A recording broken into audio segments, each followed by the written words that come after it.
عبداللہ بن جعفر حضرت جعفر طیار کے بیٹے تھے، نبی پاک کی پھپھی کے بیٹے تھے حضرت زبیر بن عوام رضی اللہ تعالیٰ، وہ انتقال کر گئے۔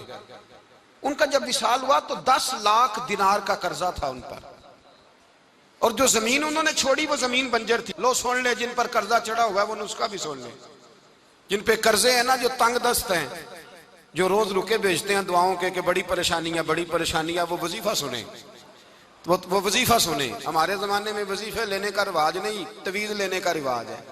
لینا چاہیے، تویز بری چیز نہیں، اچھی چیز ہے، لیکن زیادہ کام برکت والا کیا ہے؟ اللہ اللہ کرنا۔ کیا کام ہے؟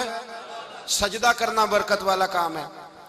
حضرت عبداللہ بن جعفر طیار کہتے ہیں میں نے قرضہ لینا تھا زبیر بن عوام سے، وہ وصال کر گئے۔ میں ان کے بیٹے کے پاس گیا، عبداللہ بن زبیر کے پاس۔ میں نے کہا پیسے لینے تھے، کہا بالکل لینے ہیں، میرے ابا جی مجھے وصیت کر کے گئے، لکھ کے گئے کہ یہ پیسے دینے، اور وہ یہ لکھ کے گئے ہیں، میں زندگی بھر کوشش کرتا رہا ہوں، ادا نہیں ہو سکے۔ بیٹا تیری ذمہ داری ہے میرے قرضے ادا کرنا۔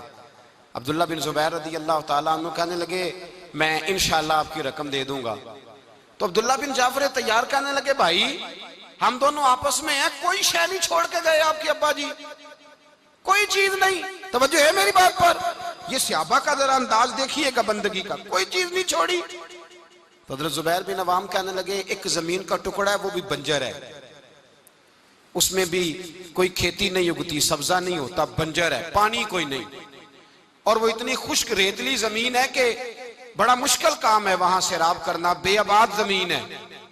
حضرت سیدنا عبداللہ بن جعفر کہنے لگے تو اس طرح کر، وہ مجھے ساری نہ دے، اس میں سے تھوڑی سی مجھے دے دے، میں 10 لاکھ دینار کے عوض وہی رکھ لیتا، تیرے باپ کا قرضہ ادا ہو گیا، دے تو صحیح۔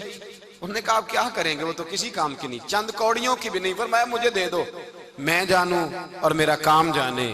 او بھائی یہ تھے بندگی والے لوگ، یہ تھے جن کا رب سے رشتہ ہے، جنہوں نے حضور کے صلی اللہ علیہ وسلم کے پاس بیٹھ کر بندگی سیکھی تھی۔ کہتے زمین کا ٹکڑا لے لیا، بنجر بے آباد ریتلی زمین، جب میرے حصے میں آئی پہلے دن اپنے غلام سے کہنے لگے جو جگہ تجھے زیادہ سخت لگتی ہے نا وہاں میرا مصلی بچھا دے، جو تجھے زیادہ بنجر بے آباد لگتی ہے وہاں مصلی بچھا۔ غلام نے مصلی بچھایا تو عبداللہ بن جعفر نے اللہ اکبر کہہ کے نیت باندھی۔ یہ حضرت جعفر طیار کے بیٹے ہیں، حضرت علی کے بھتیجے، انہوں نے نیت باندھی، نماز کی، سر سجدے میں رکھا، رونے لگے، کہنے لگے اللہ میں بھی تیرا بندہ اور جس سے لینے تھے وہ بھی تیرا بندہ، خدا بندہ ہمارے درمیان مہربانی فرما، کرم نوازی کر، رحمت کا فیصلہ فرما۔ اتنا روئے کہ مصلی بھیگ گیا۔ کہتے اتنا تڑپ رہے تھے کہ صحابہ اکٹھے ہو گئے ان کے گرد، مصلی بھیگ گیا۔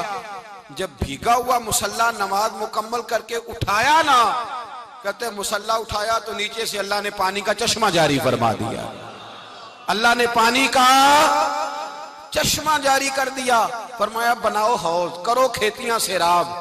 فرماتے ہیں جہاں ایک درخت نہیں اگتا تھا اللہ نے پورا باغ اگا دیا، جہاں ایک پھل نہیں ہوتا تھا وہاں عالی شان پھل لگ گئے، قرضے بھی ادا ہوئے۔ حضرت زبیر بن عوام کے بچوں کے پاس مال دولت بھی بچ گیا۔ لوگ جب کہتے ہیں یہ ساری کس چیز کی برکت ہے، اور فرماتے یہ ساری سجدوں کی برکت ہے، یہ رب کی بندگی کی برکت ہے جی، اس کی بارگاہ میں نماز پڑھنے کی مسلمان توجہ نہیں کرتا، توجہ نہیں۔ جاگ رہے ہیں آپ حضرات؟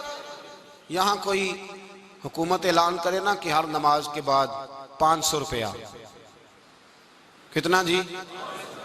میرے خیال کسی بھی نہیں ہونا مسیح جی، آؤں گے کہ نہیں؟ نہیں تھوڑے جے بول دے ہو، جیڑے نہیں بول دے ہونا تو بالکل ہی نہیں نہ ہونا، ہونا پکا پتہ لگ۔ او خدا کے بندو بات سمجھو، رب فرماتا ہے تو مسجد آدھا میں تجھے برکت عطا کروں گا، میں تجھے برکت دوں گا، میں